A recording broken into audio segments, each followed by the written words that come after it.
Chambre 914, c'est là que les verres de champagne tintaient, que les cravates se desserraient et que quelque chose que je n'oublierai jamais a commencé à s'effondrer derrière une porte d'hôtel qui était censée rester fermée. Le gala était terminé depuis 2 heures, les gens avaient quitté la salle de bal, éméchés, séducteurs, débraillés. La musique résonnait encore faiblement dans les couloirs aux ornements dorés et la sécurité se réduisait à un type qui bâillait près des ascenseurs. J'étais à l'étage, 5 portes plus loin, agenouillé sur la moquette devant notre chambre, essayant de sortir mon téléphone de la veste que je n'aurais pas dû porter. Je n'étais pas censé être seul. Ali m'avait dit de prendre son chargeur dans la chambre, qu'elle me rejoindrait dans quelques minutes après avoir terminé une rapide conversation avec Fletcher sur les indicateurs du prochain trimestre. Je ne savais même pas ce que ça voulait dire, mais j'ai hoché la tête comme un chien et je suis parti. La chambre 914 était silencieuse quand je suis revenu, sombre. J'avais laissé les lumières allumées, n'est-ce pas? Au début, j'ai pensé que peut-être le service de chambre était passé, peut-être que quelqu'un avait changé notre chambre. Mais ensuite, je l'ai entendu. Une voix, pas forte, pas gémissante, juste basse.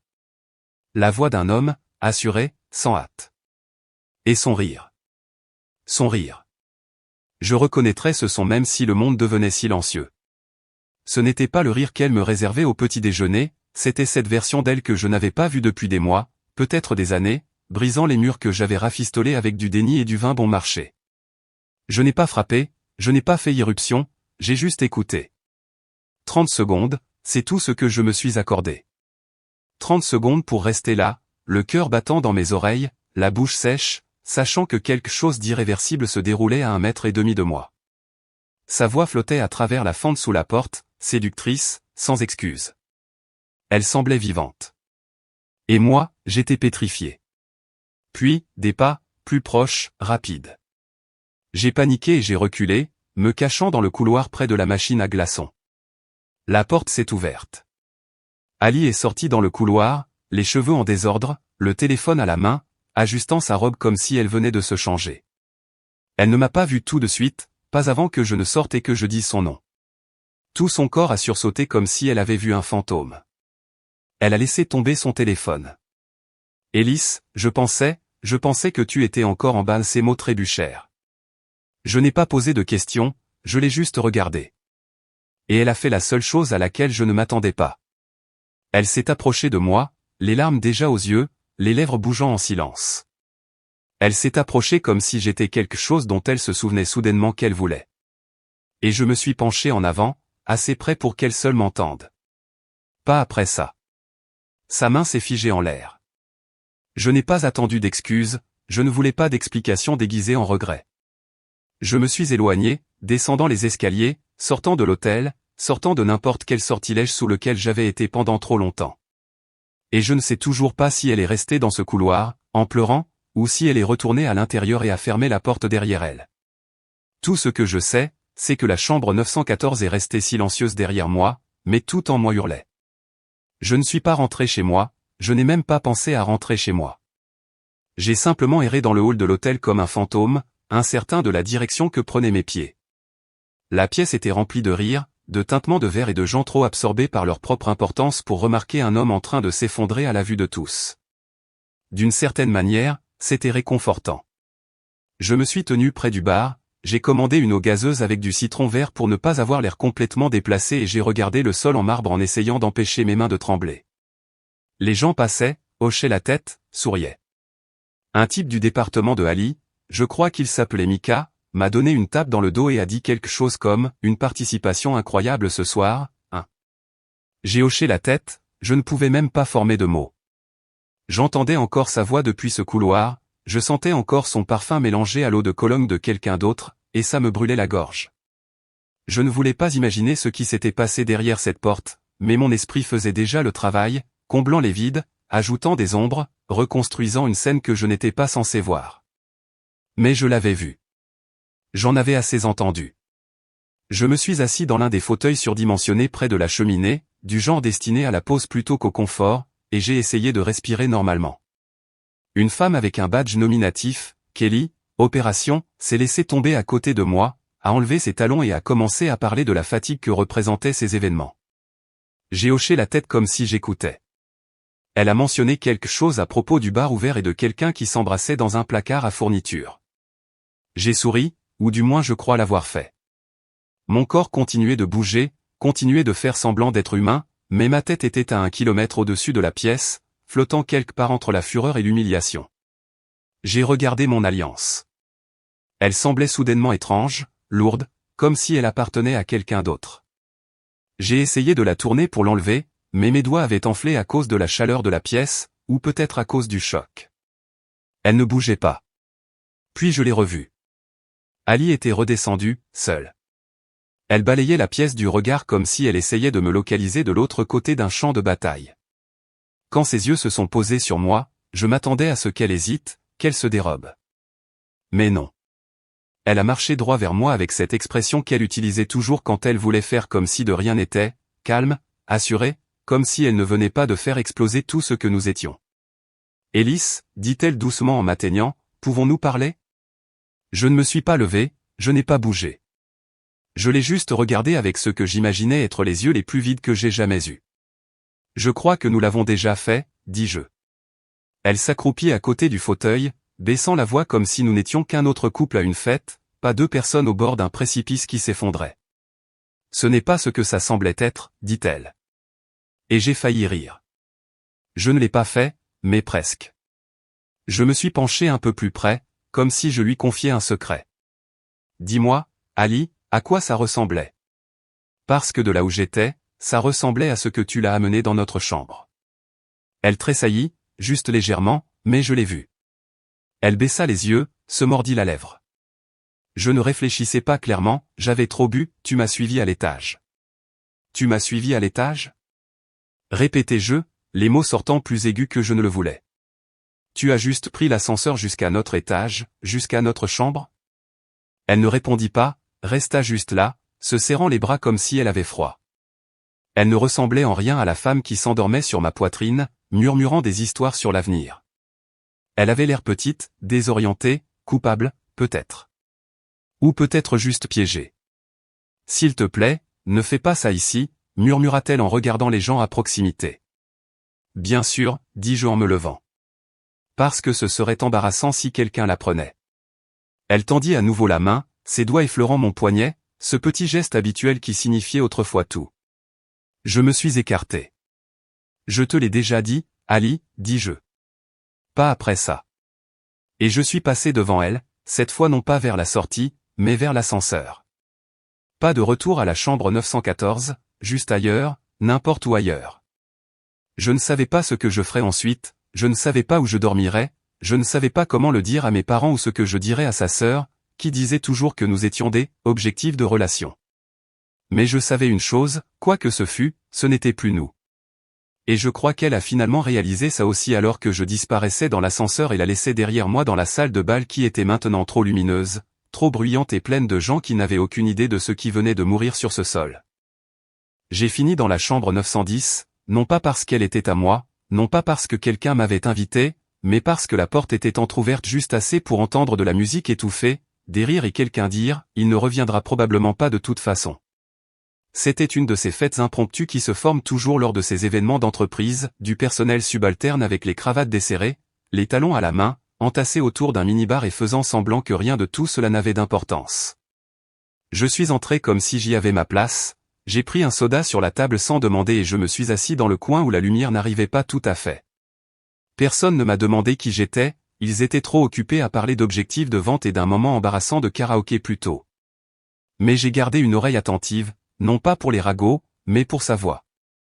J'attendais toujours que Ali apparaisse à la porte, faisant semblant que tout allait bien, riant trop fort pour prouver un point invisible. Elle ne l'a pas fait, pas encore. Au lieu de cela, j'ai regardé les gens bouger comme si rien n'avait changé. Je voulais crier que le sol s'était ouvert à l'étage, que quelqu'un était en train de détruire un mariage murmure après murmure. Mais je suis resté silencieux. C'est ce que je fais, c'est ce que j'ai toujours été. Après 20 minutes, je me suis éclipsé et je me suis dirigé vers le bout du couloir. Je ne sais pas pourquoi je l'ai fait. Peut-être que je me punissais, ou peut-être que j'avais besoin de voir si elle était revenue. La chambre 914 était sombre, silencieuse. Je suis resté là, regardant la porte, la main flottant près de la poignée bien que je n'ai plus la carte d'accès. Je n'avais pas besoin d'entrer. Je savais déjà ce qui s'y était passé. Je pouvais le sentir, le renifler, même la légère trace de parfum qui flottait encore dans le couloir. Le sien. Le sien. J'ai commencé à m'éloigner, mais alors je l'ai entendu. Des rires. Une voix que j'ai reconnue. Pas la sienne. La sienne. Fletcher. Il était dans la 916, 2 portes plus loin. La voix était indubitable, douce, arrogante, pleine de cette confiance désinvolte que je n'avais jamais pu feindre. Il parlait à quelqu'un au téléphone, assez fort pour que je puisse saisir un mot sur 4 à travers le mince mur. Je me suis rapproché, pas fier de moi, mais quelque chose en moi avait besoin de confirmation, avait besoin de quelque chose de réel à quoi s'accrocher en plus de l'écho dans ma poitrine. Elle reviendra, dit-il. Elle le fait toujours. Pause. Non, il est parti. J'aurais fait la même chose. Le type ressemblait à un chiot battu. Autre pause. Il pleure probablement en ce moment, mais donnez-lui une semaine au plus. Je ne me souviens pas de m'être éloigné. Je ne me souviens pas d'être arrivé à la cage d'escalier. Mais je me souviens de m'être agrippé à la rampe si fort que mes jointures sont devenues blanches. Mon corps était en feu, honte, rage, tout se mélangeant jusqu'à ce que mes genoux cèdent presque. Je me suis assis sur le sol froid de la cage d'escalier et j'ai regardé le panneau de sortie de secours comme s'il pouvait me dire quoi faire ensuite. Elle reviendra. Elle le fait toujours. Ce n'était pas seulement de l'arrogance, c'était de la familiarité. Ce n'était pas une erreur ponctuelle, c'était un schéma, une danse qu'ils avaient déjà faite. Ce qui signifiait que je n'étais pas seulement tombé sur un moment de faiblesse, j'étais entré dans un chapitre qui était déjà écrit, un chapitre qu'ils prévoyaient de continuer à écrire sans moi. J'ai pensé à notre maison, à la photo encadrée dans le couloir de notre voyage à Mendocino, à la tasse de café qu'elle avait achetée avec les petites lettres E et H, aux plantes qu'elle arrosait chaque matin pendant qu'elle consultait silencieusement son téléphone. Tout était faux. Ou peut-être que c'était simplement mort depuis longtemps et que j'étais le seul à continuer à pratiquer la réanimation cardio-pulmonaire. Mon téléphone a vibré. Son nom. Je n'ai pas répondu. Je ne pouvais pas. Puis elle a envoyé un texto, « S'il te plaît, reviens. Nous devons parler. » Je l'ai regardé fixement jusqu'à ce que l'écran s'assombrisse. Et pour la première fois cette nuit-là, j'ai pleuré. Pas fort, pas dramatique. Juste en silence, amèrement. Parce que je n'étais pas sûr de ce qui faisait le plus mal, ce qu'elle avait fait ou la facilité avec laquelle elle pensait que je reviendrais après ça. Il était plus d'1 heure du matin quand je me suis finalement levé de cette cage d'escalier. Mes jambes s'étaient endormies, ma chemise me collait au dos avec de la sueur rance et ma cravate était toujours autour de mon cou comme un stupide symbole de qui je pensais devoir être ce soir-là. Elle ressemblait plus à une laisse que je n'avais pas remarqué se resserrer jusqu'à présent. Je ne savais pas où j'allais, mais j'ai marché. Pas de retour au hall, pas à la chambre 914. Je suis sorti par la sortie de service, suis passé devant 2 employés de l'hôtel en pause cigarette qui n'ont même pas levé les yeux, et je suis entré dans le parking. J'ai trouvé un endroit calme entre 2 piliers et je me suis assis sur le sol froid en ciment, comme un homme essayant de disparaître. Mon téléphone a de nouveau vibré. Alice, s'il te plaît, j'ai besoin de m'expliquer. Monte juste. 5 minutes plus tard, un autre message, je suis seul dans la chambre, je te le jure. S'il te plaît, parle-moi juste. Puis un troisième, ce n'était pas ce que ça semblait être. Cette phrase a brisé quelque chose en moi. Parce que s'il y a une chose que je sais, c'est que c'était exactement ce que ça semblait être. Et elle le savait. Mais elle continuait d'essayer de lui mettre une couche de peinture, de faire croire que j'avais mal interprété le fait qu'elle accueille un autre homme dans notre chambre, dans notre mariage, dans ce qui restait de ma dignité. Je suis rentré. Non pas parce que je la croyais, ce n'était pas le cas. Mais parce que j'avais besoin de la regarder dans les yeux et de voir jusqu'où elle irait pour me mentir. J'avais besoin de comprendre combien de notre vie elle était prête à brûler tout en essayant de me convaincre que la maison tenait toujours debout. J'ai passé ma carte à la réception, je leur ai dit que j'étais enfermé dehors. Ils m'ont donné un double presque sans me regarder. Quand j'ai ouvert la porte de la 914, elle était assise au bord du lit, pieds nus, les cheveux défaits, les yeux rouges d'avoir pleuré, ou de faire semblant de pleurer, je ne pouvais plus le dire. La chambre sentait le vin rance et une erreur qui ne pouvait pas être défaite. Elle s'est levée rapidement quand elle m'a vu. Élise, Dieu merci. J'ai levé une main. Non. Assieds-toi juste. Elle hésita. Assieds-toi. Elle obéit. Pendant une seconde, il y eut un silence, du genre épais de tout ce que vous ne pourrez jamais dédire. J'ai besoin que tu sois honnête, dis-je. Tu me dois au moins ça. Elle hocha la tête, les yeux se déplaçant rapidement comme un enfant pris en flagrant délit de mensonge. Ça n'est pas allé aussi loin que tu le penses. Est-ce qu'il t'a touché? Demandai-je. Oui, dit-elle rapidement, puis ajouta, mais, était-ce la première fois? Elle fit une pause. Et cette pause cria plus fort que n'importe quelle confession. Mon souffle se coupa. Je la regardais comme si je ne savais pas qui elle était. Et peut-être que je ne le savais pas. Peut-être que la femme que j'avais épousée était partie depuis longtemps et que celle-ci n'était que sa remplaçante, répétant des répliques auxquelles elle ne croyait plus. J'ai fait une erreur, dit-elle. Ça m'a échappé. Il a été persistant. Je ne savais pas comment l'arrêter. Et ce soir, j'avais trop bu. Je ne réfléchissais pas clairement. Il m'a suivi ici. Je n'avais pas prévu, Tu l'as amené ici, interrompis-je. Dans cette chambre. Tu l'as amené dans notre chambre. Et tu t'attends à ce que je croie que tu n'avais rien prévu? Ce n'était pas comme ça, alors? Et comment c'était, Ali? Lâchai-je, ma voix plus forte que je ne le voulais. Parce que depuis le couloir, ça ressemblait beaucoup à deux personnes qui n'étaient pas des étrangers, qui ne commettaient pas leur première erreur, qui avaient un rythme. Elle s'est mise à pleurer alors, du vrai genre, je crois. Celui qui vient quand l'histoire que vous avez construite commence à s'effondrer entre vos mains et que vous réalisez que la seule chose qui reste à faire est de supplier. S'il te plaît, murmura-t-elle, ne jette pas tout par-dessus bord pour ça. Cette phrase m'a frappé d'une manière que je n'attendais pas. C'est moi qui jetais tout par-dessus bord? J'ai fait un pas en arrière et j'ai laissé le poids de ces mots s'installer. Je n'ai rien jeté, dis-je doucement. J'ai passé la dernière année à essayer de nous maintenir ensemble pendant que tu construisais autre chose. Je t'ai donné de l'espace pour respirer. Je t'ai accordé tout le bénéfice du doute. J'étais à tes côtés à chaque fête pendant que tu flottais vers d'autres pièces, d'autres personnes, d'autres vies. Tu veux parler de ce qui est jeté par-dessus bord? Tu as déjà allumé l'allumette, Ali. Je m'écarte juste avant que les flammes ne m'atteignent aussi. Elle se couvrit la bouche comme si elle allait crier, mais rien ne sortit. Je me suis tourné vers la porte, attrapant mon sac dans le coin. Je vais rester chez mon frère pendant un moment, dis-je. Tu recevras un appel d'un avocat. Et quand ça arrivera, ne leur mens pas, dis-leur ce que tu m'as dit, que ce n'était pas ce que ça semblait être. Je suis sorti avant qu'elle ne puisse répondre. Je n'ai pas claqué la porte, je n'ai pas dit au revoir. Je suis juste parti. Et pour la première fois depuis des années, j'ai eu l'impression de m'éloigner enfin de quelque chose qui n'avait jamais été à moi de tenir. Le trajet jusqu'à la maison de mon frère fut presque silencieux, à l'exception du faible bourdonnement des pneus contre l'asphalte mouillé.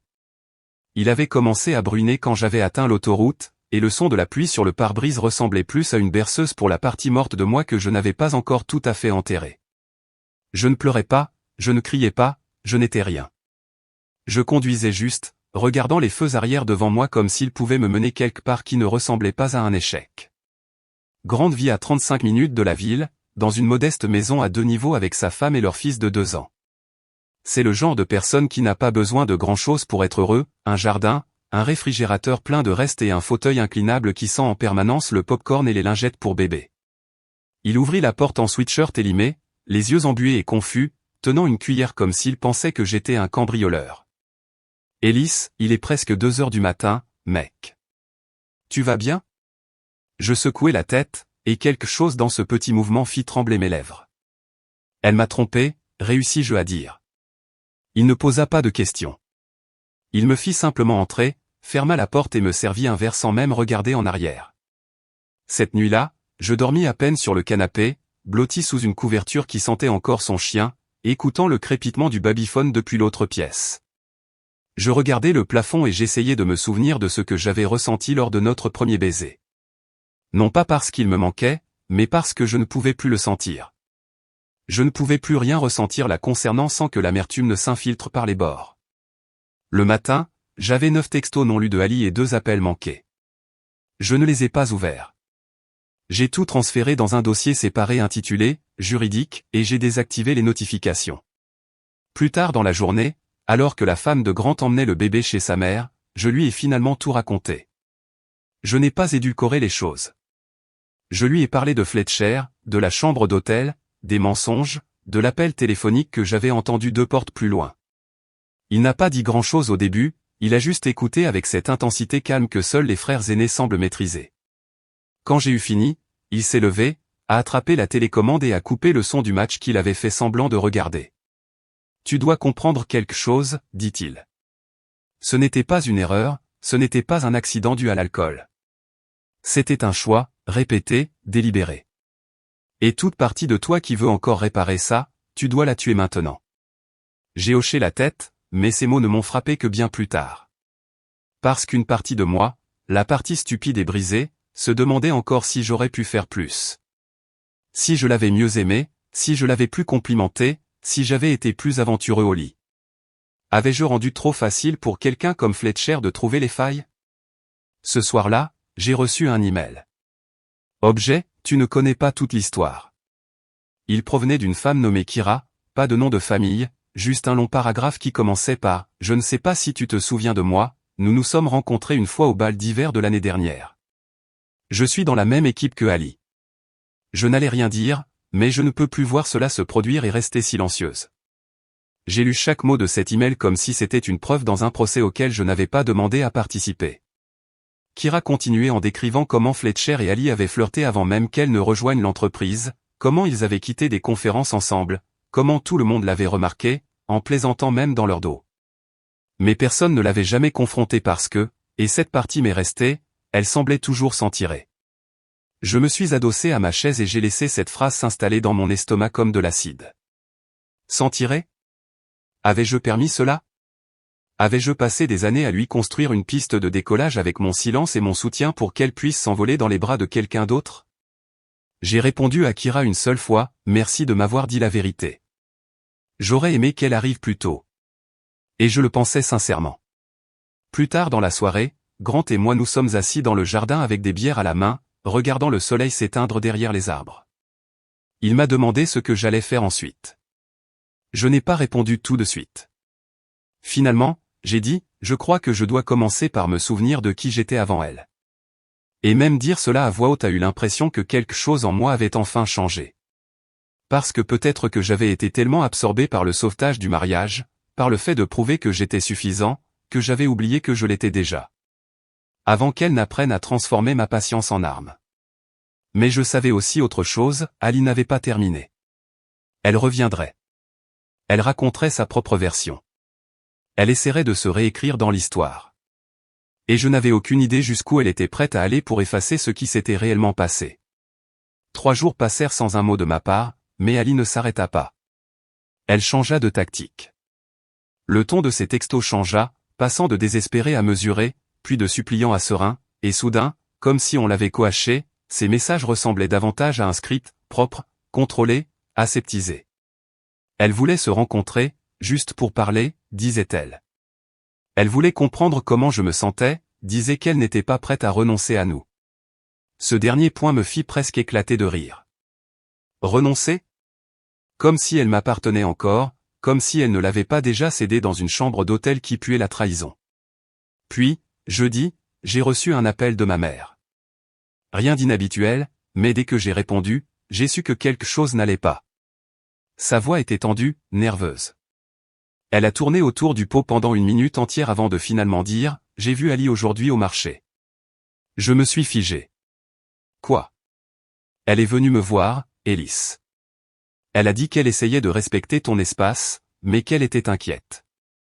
Elle a dit que tu logeais chez Grant et qu'elle n'arrivait pas à te joindre. Qu'elle était désolée. Je n'ai rien dit, je ne pouvais pas. Mon esprit s'emballait déjà, essayant de comprendre son angle d'attaque. Elle a pleuré, Ellis, a dit ma mère.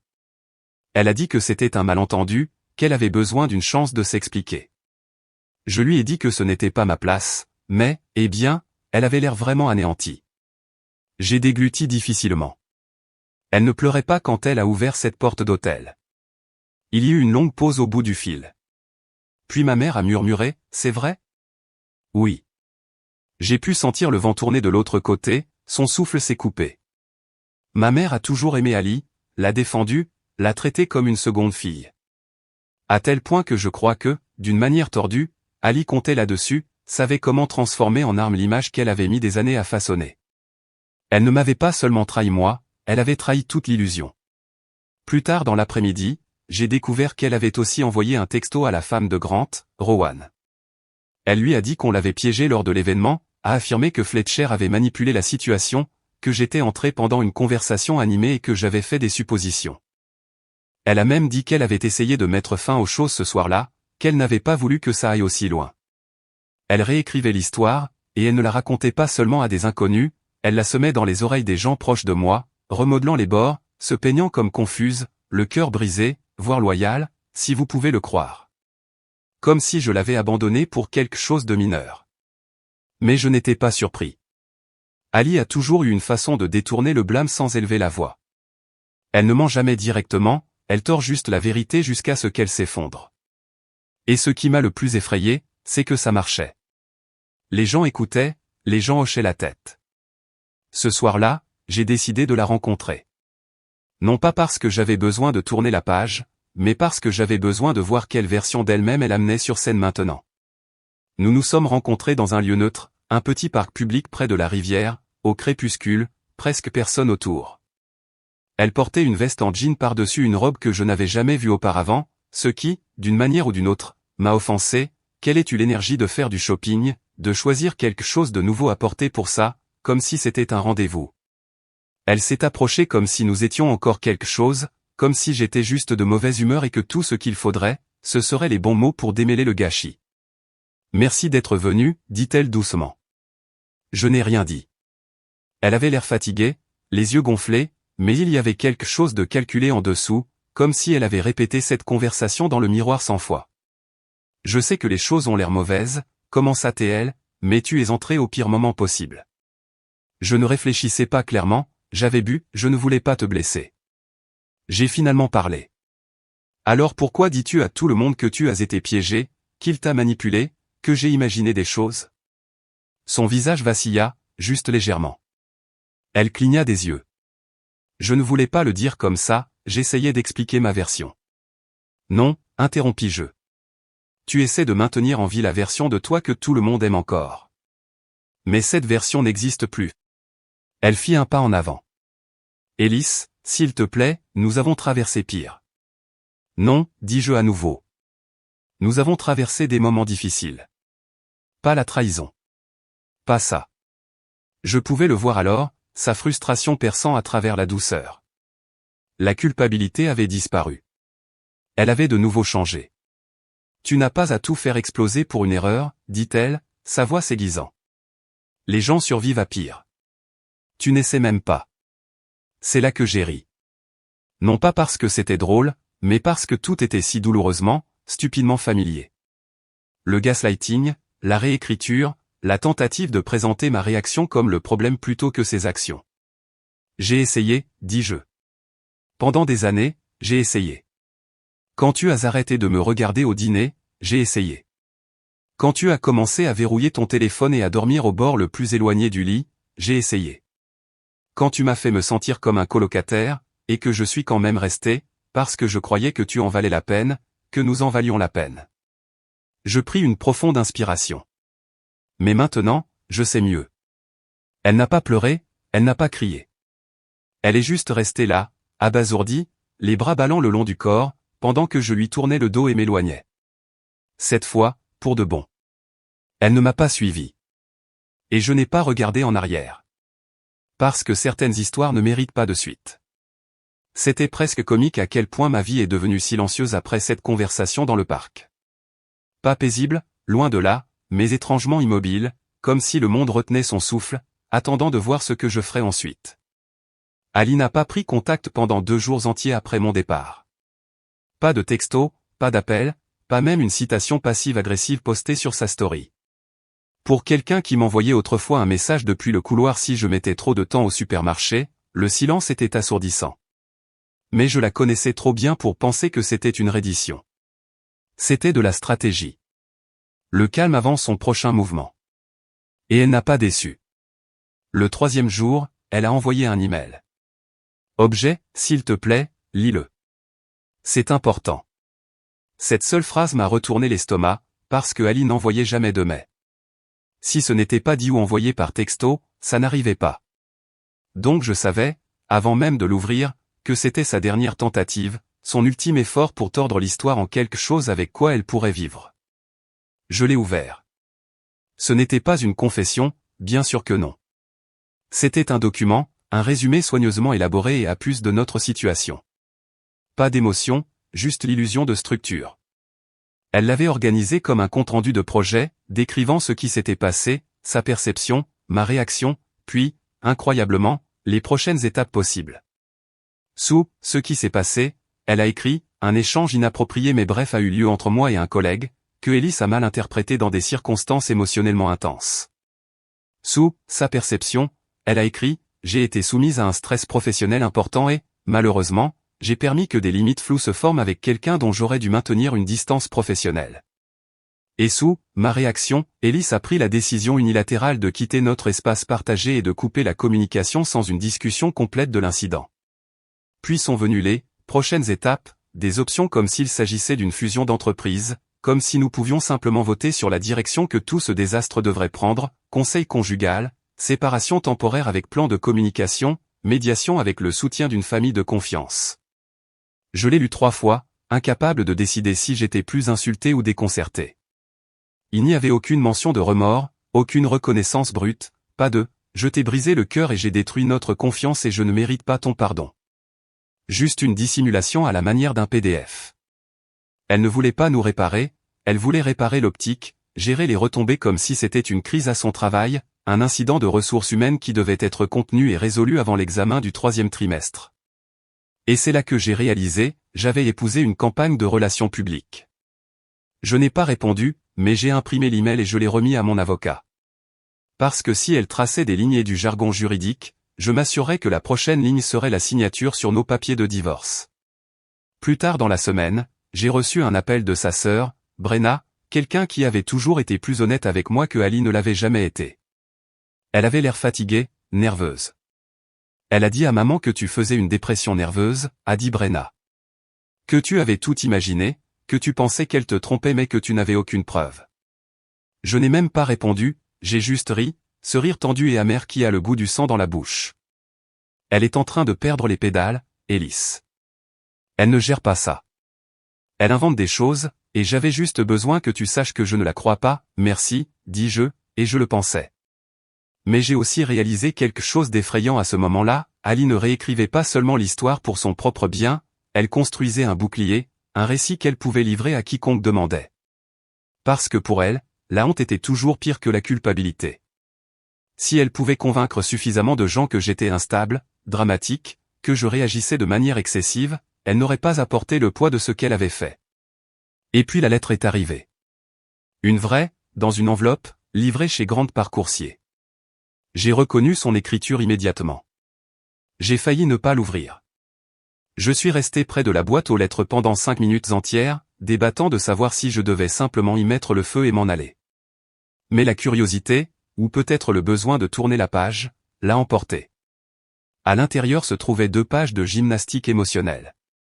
Pas d'en-tête, pas de salutation, juste sa voix se déversant comme une entrée de journal écrite pour un public. Elle parlait de la façon dont leur amour méritait plus qu'une seule nuit pour le définir, de la façon dont j'avais toujours été trop prompt à me retirer quand les choses devenaient difficiles, de la façon dont Fletcher était un symptôme, pas une cause. Et puis, la ligne la plus accablante, si tu m'avais accordé plus d'attention au lieu de te faire passer pour une victime, peut-être que je n'aurais pas eu à chercher de la validation ailleurs. C'était ça. C'était la phrase qui a transformé toute menace déchirée de pardon qu'il me restait encore en cendres. Parce que ce n'était pas seulement une confession, c'était une arme, un dernier effort désespéré pour me convaincre que ce n'était pas une trahison, c'était une punition. Que je l'Y avait conduite. J'ai plié la lettre lentement, je l'ai remise dans l'enveloppe et je l'ai glissée à la poubelle. Et cette nuit-là, j'ai écrit ma propre lettre. Pas à elle, mais à moi-même. Elle n'était pas poétique, elle n'était pas longue. C'était juste une promesse, je ne m'excuserai plus jamais d'avoir été brisé par quelqu'un qui était déjà fissuré. Puis j'ai éteint mon téléphone, j'ai fermé les rideaux et, pour la première fois depuis des semaines, j'ai dormi comme quelqu'un qui avait enfin lâché prise. Les semaines qui suivirent ne furent pas magiques. Il n'y eut pas de grande épiphanie, pas de musique grandiose, personne ne chantant, regarde, tout arrive pour une raison. Il y eut juste le silence, un silence étrange et méconnaissable. Et pendant un certain temps, ce fut la chose la plus difficile au monde, se réveiller et ne pas vérifier mon téléphone, ne pas entendre ses pas, ne pas sentir le poids de sa présence dans chaque pièce, chaque objet, chaque routine que j'avais l'habitude de partager avec quelqu'un que je croyais connaître. Le silence m'a obligé à affronter tout ce que j'avais ignoré et, finalement, il a fait place à quelque chose que je n'attendais pas, la paix. Pas tout de suite, pas complètement, mais suffisamment. Le divorce fut propre, plus rapide que ce à quoi je m'attendais, en fait. Je crois qu'au fond, même Alice avec elle ne pouvait pas reconstruire ce qu'elle avait brûlé avec un sourire suffisant et une feuille de calcul. Une fois que ses tentatives de réécrire l'histoire se sont effondrées sous leurs propres contradictions, elle s'est tue. La dernière fois que je l'ai vue, c'était devant le palais de justice. Elle m'a salué de la tête comme si nous étions des inconnus se croisant sur le quai d'une gare. Et peut-être que c'est tout ce que nous étions vraiment. Le vrai changement n'est pas venu en la quittant, il est venu en me redécouvrant moi-même. J'ai commencé à faire des choses que je n'avais pas faites depuis des années. Pas des choses dramatiques, je n'ai pas couru de marathon ni fait de parachutisme, mais de petites choses humaines. J'ai recommencé à me préparer le petit déjeuner, et pas seulement des toasts. J'ai lu de vrais livres, pas seulement des titres. J'ai marché sans mon téléphone, j'ai regardé des couchers de soleil sans avoir besoin de les prendre en photo. J'ai même adopté un chien, un bâtard secouru nommé Jasper avec des oreilles tordues et aucun sens de l'espace personnel. Il dort à côté de moi maintenant, ronflant comme un vieil homme, et pour une fois, le son ne me fait pas me sentir seul. Et puis, le mois dernier, quelque chose s'est produit que je n'aurais jamais prédit. J'ai rencontré quelqu'un. Elle s'appelle Marin. Elle n'est pas tapa accent grave-l'œil, elle n'est pas du genre à attirer l'attention quand elle entre dans une pièce, mais elle voit les gens, elle écoute. La première fois que nous avons parlé, ce n'était pas à propos de travail, d'ex, ou de traumatisme. C'était à propos de carré au citron. J'achetais le dernier à la boulangerie que je fréquentais le week-end, et j'ai fait une remarque sarcastique sur le fait qu'elle avait un excellent goût. Elle m'en a offert la moitié, comme ça, sans plus. Nous nous sommes assis dehors, sous un parasol tordu, et nous l'avons partagé comme deux enfants dans une cour de récréation. Je ne lui ai pas raconté mon histoire, pas encore. Elle n'a pas demandé. Elle a juste souri, de la manière dont les gens sourient quand ils n'essaient d'impressionner personne, et je jure que je n'avais pas vu un sourire comme ça depuis des années. Nous avons eu quelques rendez-vous depuis, rien de trop sérieux, pas de grandes déclarations. Mais ça semble facile, honnête. Comme si peut-être ce chapitre ne serait pas construit sur le silence ou la suspicion. Comme si peut-être l'amour n'était pas censé ressembler à quelque chose que vous devez constamment sauver. J'ai appris que la trahison ne vous définit pas, à moins que vous ne le permettiez. Que les gens mentiront, réécriront, manipuleront, mais la vérité a une façon d'attendre patiemment. Et quand vous êtes enfin prêt à cesser de survivre et à commencer à vivre, elle est toujours là, comme une porte que vous saviez toujours exister mais que vous aviez oublié comment trouver. Alors me voilà, des mois plus tard, dans une maison qui est petite mais à moi, sans mensonge sous les lames de plancher et sans questions sans réponse dans l'obscurité. Je guéris encore, j'apprends encore à faire confiance à nouveau, surtout à moi-même. Mais quand je pense à cette nuit-là, à elle s'approchant de moi sur la piste de danse, essayant de me ramener dans une histoire que je ne voulais plus lire, je me souviens des mots que j'ai murmurés, pas après ça. Et j'en suis fier. Parce que cette nuit-là, pour la première fois depuis longtemps, je me suis enfin choisi. Et cette fois, je ne vais pas lâcher prise.